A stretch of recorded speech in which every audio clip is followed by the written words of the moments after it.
Hello my dear friends, thanks for watching. इस video में हम एचसीएफ और एलसीएम ये क्या होते हैं इस पे डीप स्टडी करने वाले हैं। तो चलो वीडियो को शुरू करते हैं। तो सबसे पहले हम जानेंगे कि एचसीएफ क्या होते हैं और एलसीएम क्या होते हैं, फिर जानेंगे कि इसका डिफिनेशन क्या है और फिर इसे कितने तरीके से निकाला जा सकता है और इसका एग्जाम्पल भी देखेंगे। एचसीएफ होते हैं हाईएस्ट कॉमन फैक्टर। तो ये होते हैं हाईएस्ट कॉमन फैक्टर और एलसीएम मतलब होते हैं least common factor. Least common LCM मतलब होते हैं लीस्ट कॉमन कॉमन मल्टीपल। तो एलसीएम का फुल फॉर्म में पता चल गया कि एलसीएम यानी होते हैं लीस्ट कॉमन मल्टीप्लाई और एचसीएफ यानी होते हैं हाईएस्ट कॉमन फैक्टर।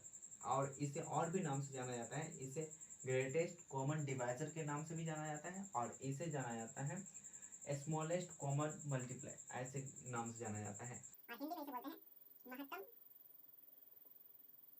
हिंदी में इसे बोला जाता है महत्तम समापवर्तक। इसे शॉर्ट में मौसर के नाम से जानते हैं और इसे बोला जाता है लघुत्तम।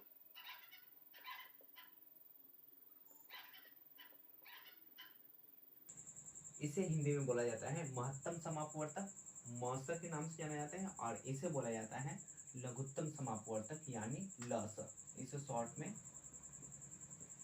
लसर के नाम से ऐसे जाना जाता है।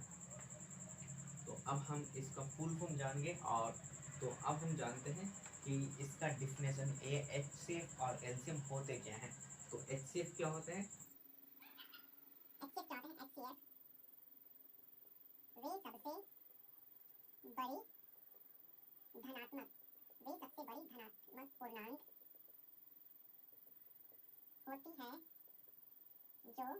दोनों को विभाजित करे।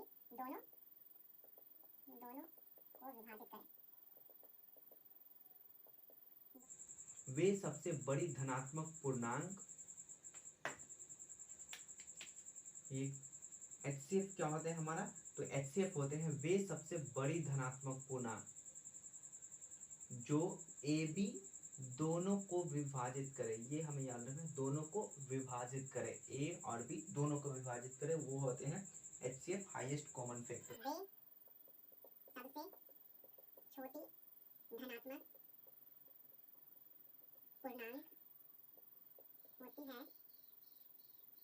वे सबसे छोटी धनात्मक पूर्णांक होती है, वे सबसे छोटे धनात्मक पूर्णांक होते हैं जो a, b दोनों से विभाजित हो। उसे क्या बोलेंगे हम? वे सबसे, एलसीएम क्या होते हैं? एलसीएम वे सबसे छोटी धनात्मक पूर्णांक जो ए बी दोनों से विभाजित हो, और यहाँ क्या है, दोनों को विभाजित करे और यहाँ दोनों से विभाजित हो, वे जो दोनों से विभाजित हो वो एलसीएम होता है, और जो दोनों को विभाजित करे, ए और बी ये दोनों को विभाजित करे, वो मेरा एचसीएफ होता है। अब हम इसका निकालने, इसे हम कितने तरीके से निकालते हैं वो देखते हैं। इसके निकालने का मेथड क्या क्या है। दो तरीकों से निकाला जाता है।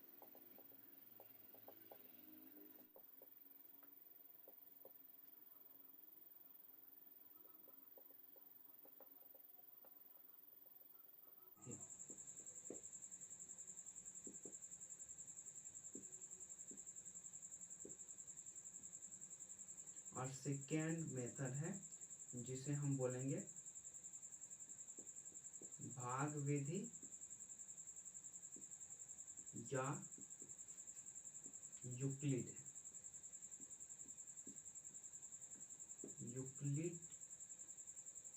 विभाजन एल्गोरिदम। आपने यूक्लिड विभाजन एल्गोरिदम के बारे में नहीं जानते हो तो जाके इस वीडियो को देख लो, यूक्लिड वाला, और इस कॉन्सेप्ट को समझ लो कि यूक्लिड विभाजन एल्गोरिदम क्या होते हैं। तो इसे दो तरीके से निकाला जाता है और इसे भी दो तरीके से निकाला जाता है।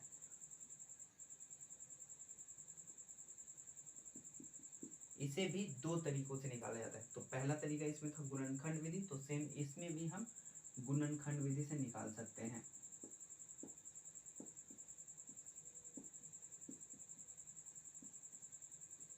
एंड सेकेंड HCF गुणे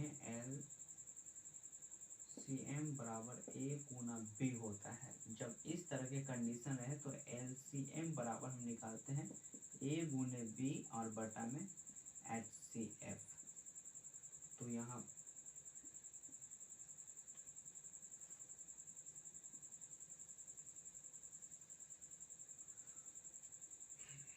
तो इसे एचसीएफ निकालने के कितने तरीके हैं? एचसीएफ निकालने के दो तरीके हैं मेरा। पहला तरीका है गुणनखंड विधि, हम गुणनखंड कर ले फैक्टराइज यानी उसका फैक्टर करें और फैक्टर करके हम उसका एचसीएफ निकालें। और सेकेंड विधि है कि हम उसका भाग विधि से निकालें और या यूक्लिड विधि, यूक्लिड भाग लेमा। ये भाग विधि और यूक्लिड भाग लेमा लगभग दोनों एक सिमिलर है, दोनों एक दूसरे से मिलता जुलता है। और इसमें एलसीएम है, एलसीएम को भी हम दो तरीके से निकाल सकते हैं, पहला गुणनखंड विधि से और दूसरा है जो मेरा फार्मूला होता है कि एचसीएफ गुना एलसीएम बराबर पहली संख्या गुने दूसरी संख्या, जो दो संख्या है वो दो संख्या। तो एलसीएम बराबर हम निकालेंगे तो ये एचसीएफ हमारा दिया रहेगा क्वेश्चन में। अगर नहीं दिया रहे तो हम ए और बी की मदद से गुणनखंड विधि से निकाल लेंगे और तब उसे एलसीएम आसानी से निकाल लेंगे इस फार्मूला के अकॉर्डिंग।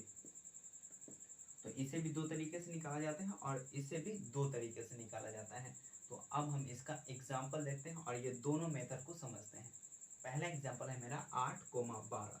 तो हम पहले गुणनखंड विधि यानी फैक्टराइज विधि से इसका निकालते हैं, फैक्टर इसका तोड़ते हैं तो 2 गुना 2 गुना 2 आ जाएगा। और 12 का भी हम यहाँ फैक्टर करेंगे तो यहाँ 2 गुना 2 गुना 3 आ जाएगा।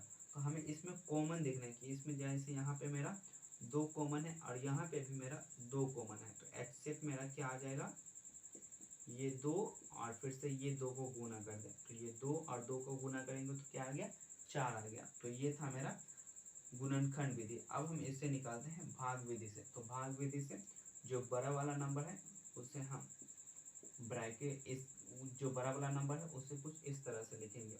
अब यहाँ पर हम इसे भाग देंगे यानी डिवाइड करेंगे। तो यहाँ हम 1 टाइम में लगाएंगे तो यह कितना आ जाएगा, ये मेरा 8 आ जाएगा। और फिर यहाँ पे माइनस करेंगे तो ये आ जाएगा मेरा 4। अब फिर से ये 8 यहाँ पे आ जाएगा और फिर से हम 2 दफ़ा में लगाएंगे तो ये फाइनली ये कैंसिल हो जाएगा। यहाँ माइनस करेंगे तो ये 0 आ जाएगा, ये 0 आ जाएगा। तो यहाँ पे कौन से नंबर से 0 आया, तो यहाँ पे 4 से आया। तो मेरा एचसीएफ क्या हो जाएगा, यहाँ पे एचसीएफ यहाँ 4 हो जाएगा। और इसे अब यूक्लिड भाग लेमा के अकॉर्डिंग निकाल दे तो जो सबसे बड़ा होता है वो हमारा ए होता है और जो छोटा वो मेरा बी होता है। तो हम यहाँ पर लिखेंगे कि 12 बराबर 8। चलो पहले इसे मिटा लेते हैं। तो 12 बराबर 8। तो यहाँ पर क्यू का मान क्या डालेंगे, 1 डालेंगे और प्लस में मेरा आर आएगा 4। अब ये 8 मेरा क्या आ जाएगा, ए, और ये 4 मेरा बी बन जाएगा। तो यहाँ पर हम क्यू का मान 2 डालें तो ये मेरा 8 0 आ गया।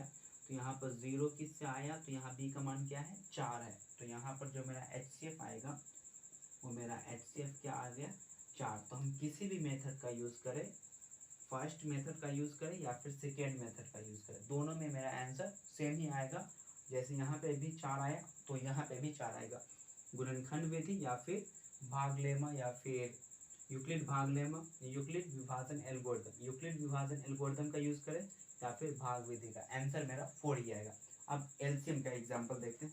8 का फैक्टर करेंगे तो 2 गुना 2 गुना 2, अब फिर से यहाँ 12 का 2 गुना 2 गुना 3। अब यहाँ पर कॉमन लेते हैं तो यहाँ पर कॉमन 2 है तो एलसीएम बराबर 2 गुना, फिर से ये 2 कॉमन है तो 2। अब जो बच गया हमें एलसीएम में उसे भी गुना कर देना है, उसे भी मल्टीप्लाई करना है। जैसे ये 2 और ये 2 तो कॉमन था, मगर जो बच गया ये 2 और ये 3, ये दोनों को भी हमें गुना कर देना है। तो अब यहाँ हम गुना करेंगे तो 4 आ जाएगा, 4 और ये 2 से गुना करेंगे तो 8 और 8 और 3 का गुना करेंगे तो 24 आ जाएगा। तो इसका एलसीएम मेरा क्या आ गया, यहाँ पे एलसीएम मेरा आ गया यहाँ 24। तो ये मेरा फर्स्ट मेथड था गुणनखंड विधि, तो ये आ गया मेरा 24 मेथड, यानी एलसीएम बराबर इस फॉर्मूला का यूज करके बनाते हैं। एलसीएम बराबर क्या है, पहली संख्या और दूसरी संख्या। यहाँ पहली संख्या यानी ए और बी क्या है मेरा 8, ए मान लेते या फिर हम b को 8 मान लेते हैं,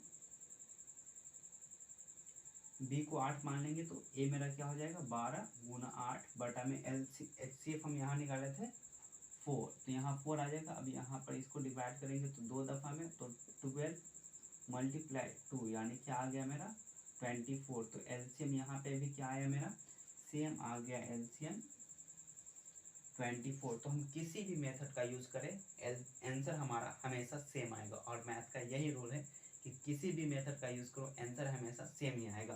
तो अब हम इसे चेक कर लेते हैं। जैसे यहाँ पे बोला गया कि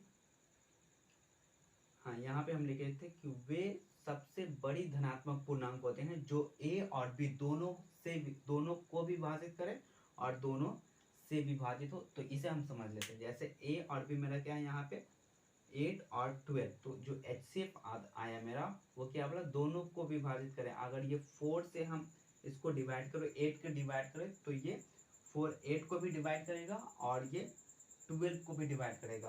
करके देख लेते हैं। तो 8/4 ये 2 टाइम्स डिवाइड हो जाएगा, कर जाएगा, और ये 12 और 4 है तो ये 3 टाइम्स में कर जाएगा। और इसमें क्या बोला कि ये दोनों से विभाजित हो। जैसे मेरा a क्या था मेरा 8, तो 24 यानी 24, और ये 8 से भाग करें इसको तो ये 3 दफ़ा में कर जाएगा, और ये 24 को 12 से करें तो ये मेरा 2 दफ़ा में। तो यही था इसका अर्थ कि ये 2 को विभाजित करे। जो HCF होते हैं वे 2 नंबरों को विभाजित करता है, और जो LCM होता है वे दोनों नंबर से विभाजित होते हैं। तो ये था दोनों के बारे में, HCF और LCM के बारे में पूरा डीप स्टडी। आपको ये कैसा लगा हमें कमेंट में ज़रूर बताना, और ये वीडियो को अपने दोस्तों में शेयर कर दो और चैनल को सब्सक्राइब कर दो।